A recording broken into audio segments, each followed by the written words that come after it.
ځینې مهم لوبغاړي آی پی ایل لیګ پرېږدي.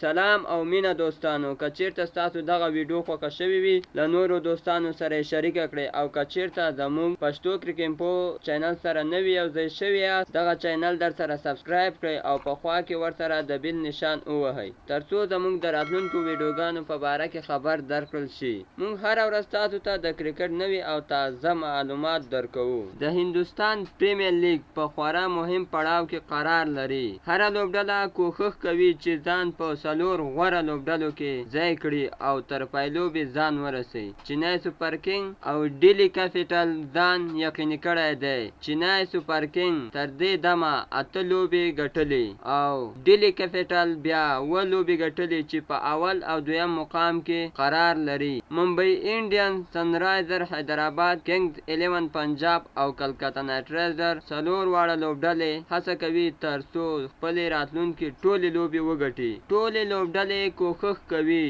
چې په جګړه کې بریالۍ شي او ځان 4 غوره لوبډلو ته ورسوي. ریال چینایز بنګلور او راجستان رایلز لوبډلې لا هم ژوندۍ دي، د حرکت په حال کې دي، لا یې هم هیلې نه دي مړې، خو که چیرې یوه لوبه له دوی څخه لاړه شي په هیڅ ډول د مخکې تګ چانس نه لري، یوازې به خپلې پاتې ټولې لوبې پای ته ورسوي. دا چې د آی پی ایل ډیر مهم او جګړیز پړاو روان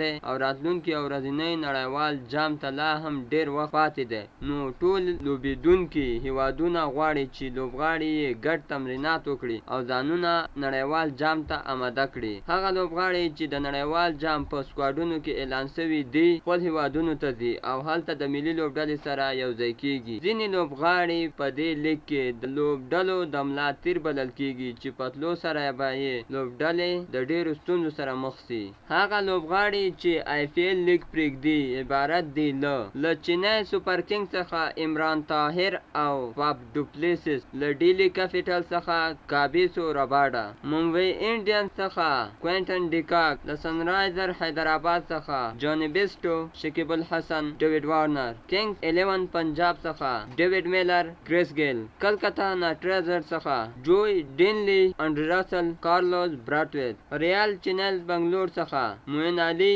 ټونس ډیل سټین او هیټ مایر، راجستان رایلز څخه بین سټوک، جوز بټلر، سټیو سمیت، جوفر آرچر. دا هغه لوبغاړي دي چې آی پی ایل لیګ پرېږدي او 2019 نړیوال جام لپاره له خپلو لوبډلو سره د تمریناتو لپاره یوځای کیږي. مننه چې زموږ ویډیو مو تر اخره وکته. د الله په امان ښه وخت ولرئ.